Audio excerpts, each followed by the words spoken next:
Muchas gracias, Rafael. Rafael ya ha puesto esta aseveración, Hugo, que tú has mencionado en muchos momentos con nosotros en diferentes programas gozosamente. Recuerdo también que alguna ocasión Carlos Fuentes nos decía, Rayuela es una novela que deben de leer todos los jóvenes, al menos en América Latina. Absolutamente de acuerdo. Con Cortázar pasa algo muy especial. Hablaba Juan Villoro de Salgari para los intelectuales.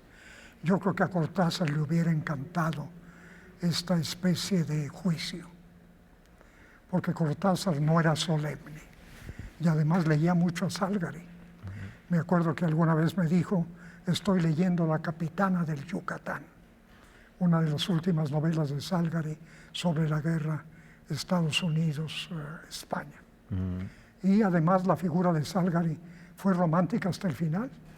Estando en lo más alto de su fama, un editor lo robó y Salgari se suicidó. ¿Quién iba a pensar eso? Es otro personaje en algún aspecto mítico. Pero te decía que en el caso de Cortázar, por supuesto que todos tenemos que leer Rayuela. Yo le he leído unas 20 o 25 veces. No solo porque es un cambio en las estructuras novelísticas, sino porque tiene personajes entrañables. Yo adoro a Rocamadour, adoro a la Maga, a Oliveira, al París que retrata Julio. Entonces, al margen de los hallazgos formales que ya los había tenido Faulkner y los había tenido Rulfo, sobre todo Rulfo. Rulfo nos entrega una novela en la que hablan puros muertos, que se llama Pedro Páramo, nada más eso. Entonces, ciertamente no descubre la pólvora Julio, pero nos entrega en Rayuela un mito.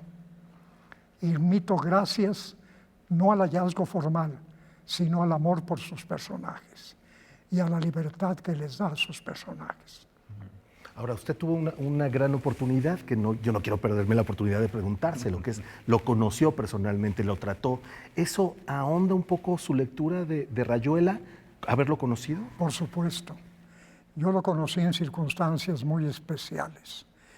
Fuimos al Festival de Nancy, el Festival Mundial de Teatro, con Robert Cessoir, la obra de Klosowski. Roberto esta noche. Roberto esta noche. Dirigida por Gurrola. Me acuerdo que los papeles principales los hacíamos Fuensanta Certuche y yo. Nos dieron en Nancy una casa Art Nouveau preciosa. Y ahí pusimos la obra que se realizaba en 4 distintos escenarios. Entonces, poco antes de empezar la función, me dijo Gurrola, ahí está Cortázar. Yo lo había conocido en la UNESCO, pero muy rápidamente, como muchos de los que dicen haber conocido a Cortázar. Buenas tardes, mucho gusto. Ya lo había conocido, entonces él se quedó a ver la obra, le gustaba mucho el teatro y afortunadamente para él nunca hizo una obra de teatro. Porque hay otros novelistas que han hecho obras de teatro verdaderamente lamentables. No se dicen nombres. Entonces, terminando la función, nos fuimos a cenar. Estaba entusiasmado por el acierto gurroleano de poner a Klosowski, porque a él le interesaba mucho tanto Klosowski como su hermano, el pintor Baltius. Entonces, en torno a eso, siguió la conversación toda la noche. Y yo pasé 3 o 4 meses en París y lo veía 1 o 2 veces por semana. Después lo vi en Madrid varias veces con Félix Grande, era muy amigo de Félix Grande, e iba a su casa a cenar y a platicar. Me di cuenta de una cosa, hay escritores magníficos, pero por misterios del carisma no llegan a ser mitológicos en vida, si no ingresan al Olimpo en vida. Hay escritores con un carisma muy especial, que es, por ejemplo, Juan Rulfo. Juan Rulfo es mitológico. Juan Rulfo y Pedro Páramo, Gabriel García Márquez y 100 años de soledad, Julio Cortázar y Rayuela. Creo que podríamos citar otros casos más, Carpentier y El siglo de las luces. Pero, Gabriel García Márquez. por supuesto, con 100 años de soledad. Su novela se vuelve mítica y el personaje se vuelve mitológico. Julio tenía mucho de mitológico. Estaba ya en una especie de Olimpo sin darse cuenta de que estaba, porque era muy natural, muy directo, muy claro. Por otra parte, tenía una posición política muy coherente, jamás falló su posición política. Era un hombre de izquierda en el mejor sentido de la palabra, siempre lo fue. Yo creo que eso agregó datos a su mito, como también su amor por los gatos, que alorofilia se llama, alorofilia, que yo soy alorofilo también, como Monsiváis. Y su amor por el jazz. Claro. Y sobre todo por Charlie Parker, por Thelonious Monk, por Art Tatum, que era su pianista predilecto. Pasamos una noche hablando de jazz, teníamos ya la edad y las ganas para hablar de jazz, toda una noche.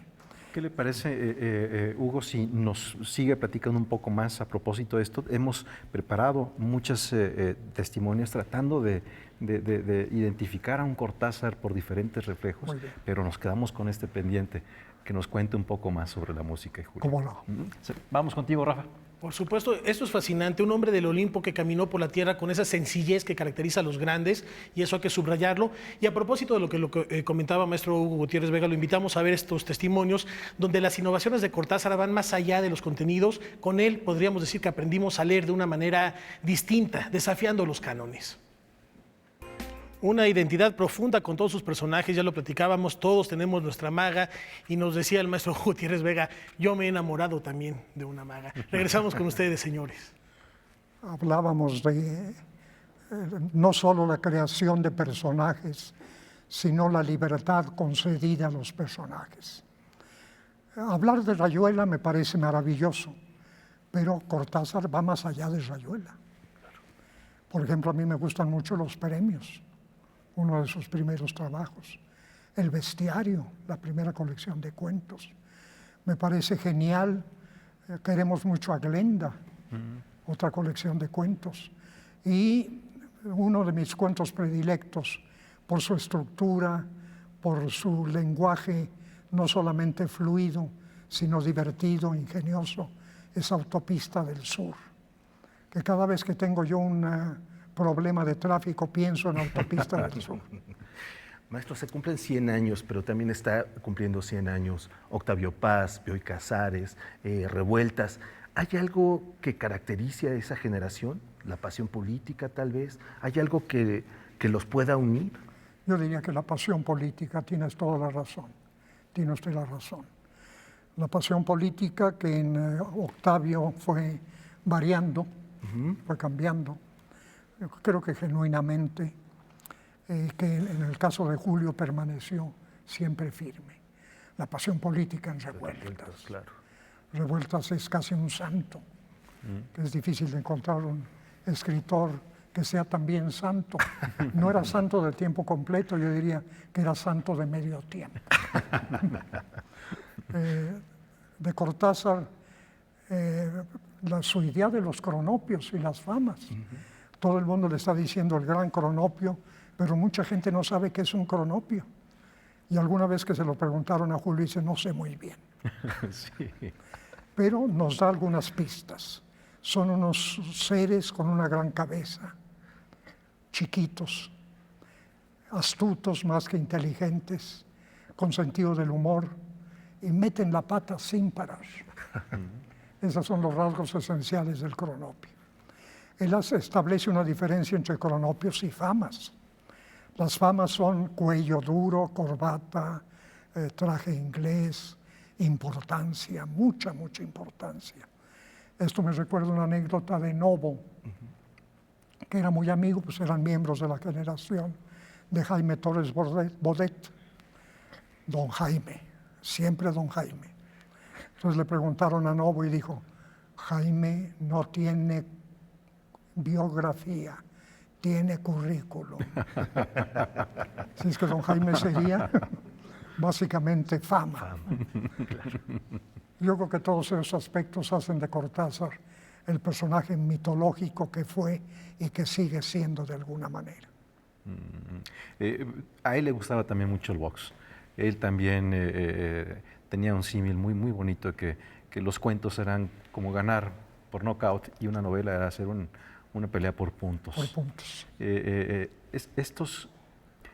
¿Cuál es la diferencia esencial entre los cuentos y las novelas de Cortázar? Yo creo que los cuentos son trabajos de condensación. En la novela la gente se mueve, yo lo digo porque tengo amigos novelistas, se mueve con más holgura, con más tranquilidad. En el cuento la tensión es parecida a la de la poesía. Un buen cuento es un poema en prosa. Me lo decía Canetti alguna vez. Leía Pedro Páramo con mucho cuidado, pero para mí Rulfo es diles que no me maten, porque es un poema en prosa. Entonces el cuento está emparentado con la poesía. La novela, hay novelas que tienen un lenguaje poético maravilloso, pero no tienen la condensación de la poesía. Yo creo que efectivamente tenía razón en lo del box. Creo que boxeó alguna vez de joven, con no muy buenos resultados, era muy grandote. Debería haber jugado basquetbol. Y con unos pies muy grandes también. Unas manos gigantescas. Pues padecía una pequeña enfermedad glandular, parecida a la acromegalia. Por eso conservó su baby face hasta que se dejó una barba enmarañada. Él adoraba el box, adoraba los gatos y adoraba el jazz. Ya les mencioné algunos de sus predilectos. Su pianista predilecto era Art Tatum. Pero lo que más le importaba era la trompeta, porque él tocaba la trompeta. ¿Y lo hacía bien, maestro? Regular. Regular nada más. Pero por eso le encantaba Dizzy Gillespie.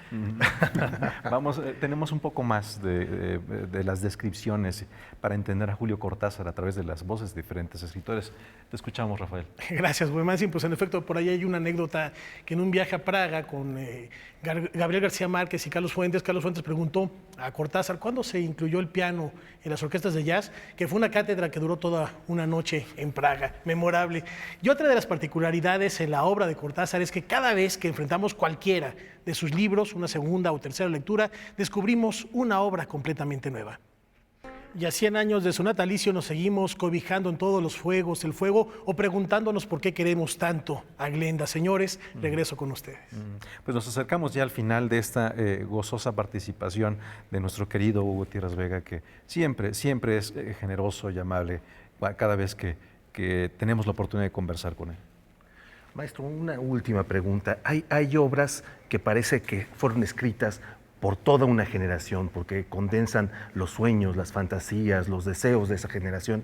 Me pregunto si la de Cortázar es para usted esa clase de obra. Definitivamente. Rayuela fue una novela obligada para todos los de mi generación.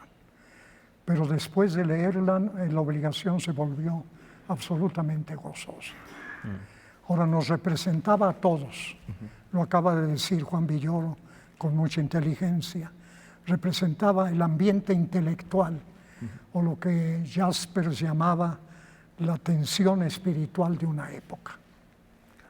En política, el triunfo de Salvador Allende en Chile, que fue el triunfo de la izquierda y que después se demostró que fueron el imperialismo y su aparato de coherencia interna, lo que acabó con el régimen de Allende.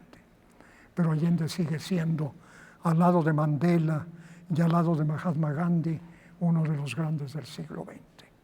Entonces ese aspecto lo veía con toda claridad Julio, como el caso de Cuba, que lo veía también con tanto afecto, con tanta simpatía.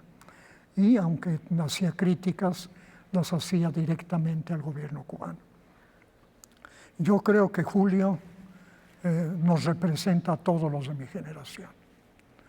Y de alguna manera seguimos abrevando en sus fuentes para entender lo que es el jazz, para entender el misterio de los gatos, para entender el misterio del ser humano, lo que es la vida, el amor, el encuentro, el desencuentro, el olvido y lo que es la pasión de escribir, porque ese es otro aspecto fundamental en Julio.